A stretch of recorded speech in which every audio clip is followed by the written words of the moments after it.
Welcome back in to another episode of the Phoenix Truth Rising Show with the Spaceman 2.0. Here to help you grow in the knowledge and wisdom of truth, and the truth will set you free. With the best history lesson and spiritual insights on the planet, exposure of the Illuminati's plan of world conquest and control is the death knell to the New World Order. So thanks for tuning in. I appreciate every single one of my subscribers and every single new subscriber. I once had 144 subscribers, and then a couple shout outs by some wonderful crypto decoders out there like Crypto Bully Bear. Then it went up a bunch. Then I got one from X Proton Rick, and then it went up a bunch. And I get more shout outs from Asian Starship. Then it went up some more. So I appreciate you guys. I appreciate every single one of you subscribers out there.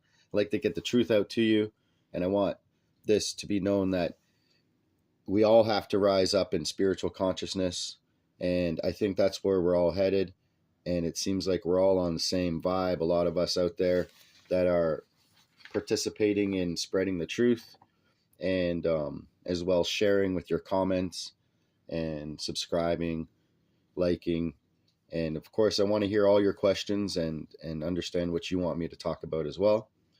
Hopefully you enjoyed my decode on 1111 and its spiritual implications in everyone's life on the planet, and how it actually relates back to I am God and my will is love, which is a very sacred four-letter, 4-word, basically acronyms decoded with those 4 letters. But that's for the Christos Kabbalah show. So hopefully you take a look at those. And with that being said, we're going to get back into the Phoenix Operator Owner Manual and into the laws of God. And some of these are not going to be as easy to digest because they do make us look upon ourselves and judge ourselves to see if we are following within alignment of this. So please be easy with yourselves. We're all not perfect. And we all have to come to terms that we have to go towards perfection each and every day. Learning something new, and hopefully creating a new routine or a discipline that helps us grow in unfolding that awareness of truth. So that being said, let's get back into number 6. You shall honor your father and mother. And then we're going to get to number 7. You shall not murder your fellow man. And maybe we'll get into number 8, which is a doozy. You must not commit adultery. So that being said, returning to Phoenix Operator Owner Manual. You shall honor your mother and father.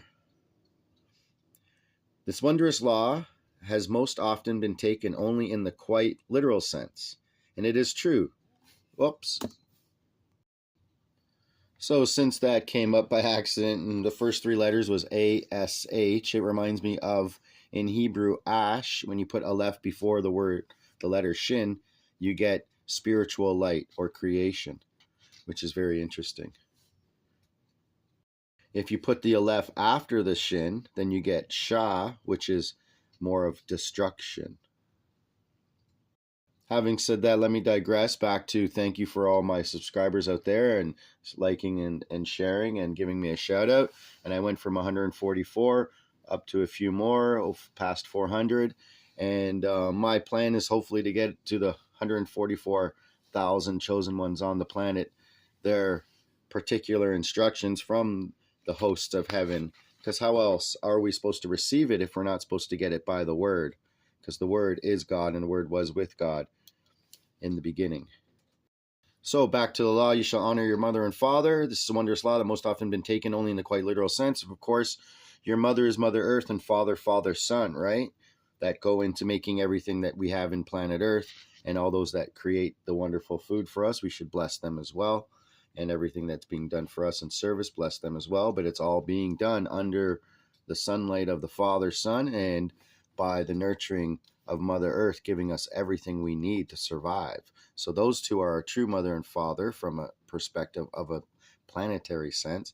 And then we have a physical mother and father of a human sense. And it is true, you must honor the ones who were the vehicles for your soul being sent here by the grace of God. the same as you would honor all the beings of life created by our Creator God and the creation.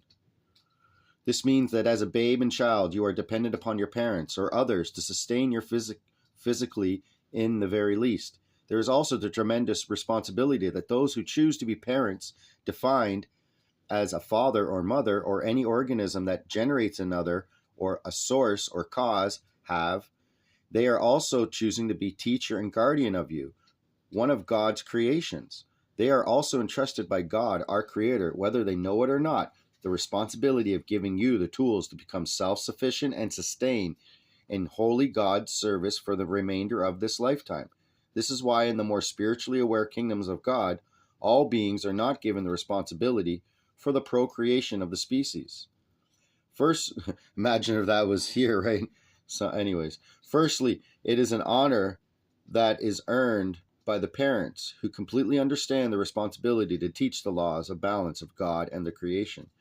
Secondly, procreation of the species is taken very seriously by your more spiritually advanced brothers on other planetary systems, see Law 15. The reason is that they recognize and honor the truth of the laws of God and the creation. You see, they have learned that the spiritually weak will pass on their dis-ease, apathy, ignorance, and misunderstanding to their progeny, thus spreading the insidious cancer and destruction of the Antichrist throughout their species. They know that these children of God are their promise for the balanced continuation of their species. So it goes that the procreation responsibilities are monitored very carefully to maintain balance of the species within the laws of God and the creation. Every child is loved and carefully tended and instructed by all who have earned this, one of the most important responsibilities of any human, that of being a parent for God. Now, the other purpose for and meaning of this law is that you shall honor the mother and father principle of all that is in the creation. A very wondrous example is that you must honor this beloved planet Terra, who represents the mother principle, in that she nurtures and sustains the lives of all creatures of God who exist here. And you must honor our Father God, who gives forth the seed of the Spirit of all life within the oneness of all that is.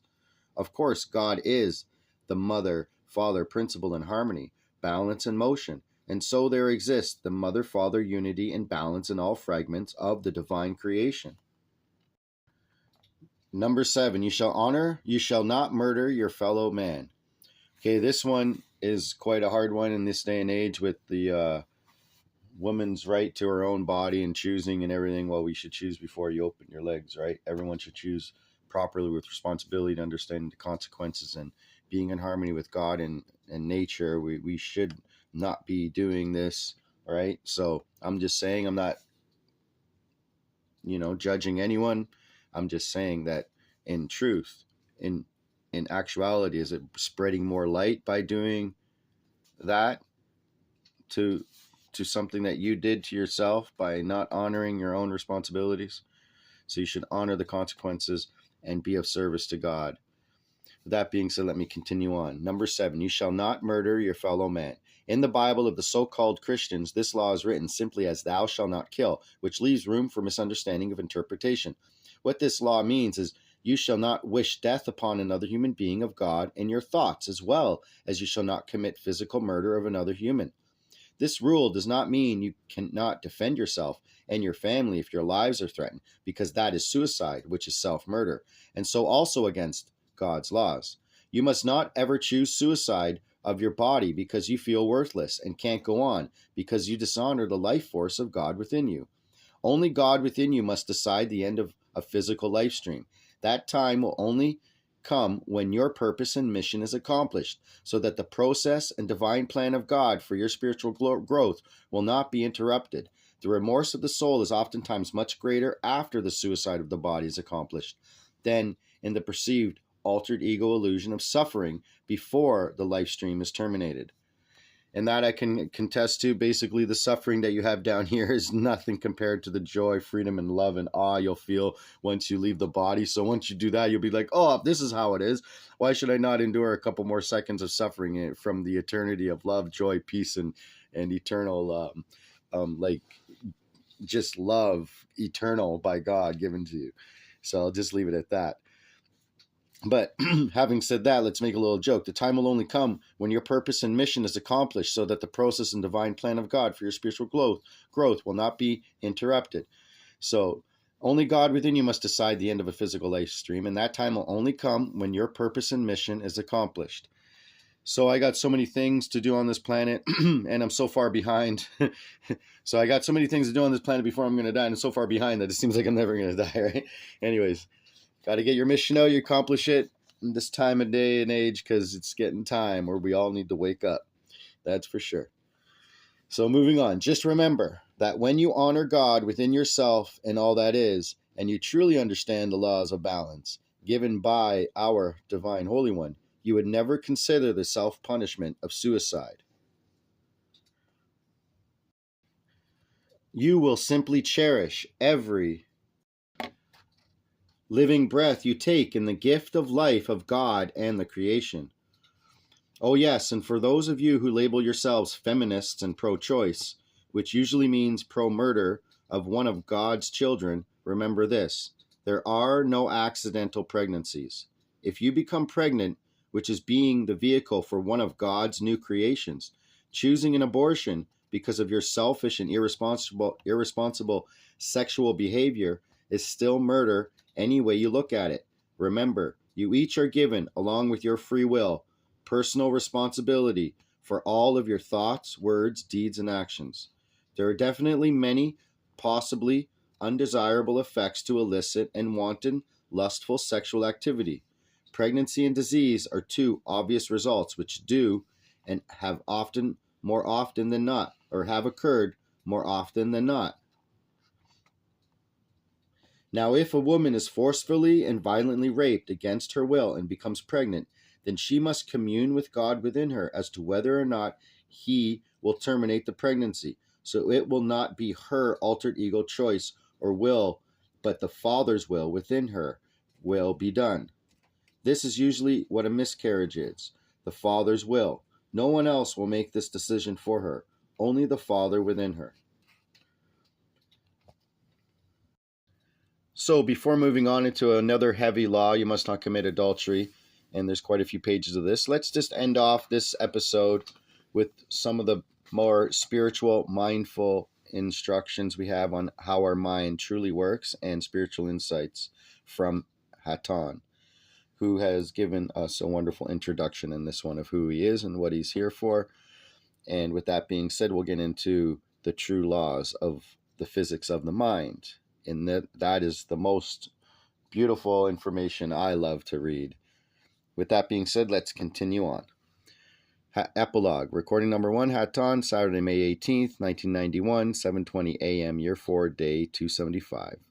Epilogue, the beginning that is. As the Creator has given us time to do yet one more task, let us give thanks. Let us give love and appreciation and ask for peace and blessings for and among all our relations. Medakuya Oyasin. May balance come again onto the precious Mother who has nurtured you and given us all a schoolroom in which to learn of all truth through experience. I am humble in my gift of service. I am Yorgios Sears hATON. Sears, representing my nurturing earth growing as in crops, and I suppose you call it feminine mothering aspect, as deemed appropriate in my older relations who heard my petition to be allowed service, that I might have opportunity to understand and balance with my own impatience. I watch and serve and find it difficult to see that man has been gifted with the abundance of everything he needs and could desire to become perfection and creator. Yet he sleeps and whines and turns away in fear and deliberate cowardice onto the evil of physical journey. I too must release onto the sacred way it is in knowledge that infinity brings all to perfection, and I cannot do of it for another. My expression is only that you may understand that it can be done. Mine is to show you that you can have wings instead of shackles, freedom instead of bondage, order instead of chaos. God is order. The creation is balance, harmony, and order. If we can help our brothers to see, then we will have served well, and life streams will be the better for us having passed this way. It is ordained that we do this job together. I, as older, having been gifted by great teachers who show me the ways of wisdom that I might guide. You who are willing hands and physical beings, that you might do of it. It is not that I might do of it, do it for you, a physical shan plane, but that you do it through guidance of the way it is, that you might grow into the wisdom and then higher onto source. Proof of presence can only come from and into the within, and then all within must be brought without, that the journey can become one of directed and wise choices, away from that which locks you to a brief span of perceived time upon an elusive place. And I'll leave you with this one last thought from hATON, and then I'm out. Man must know that his power lies in the stillness of his centering self, and not in the motion by means of which he manifests that stillness. He must come to know that his self is God.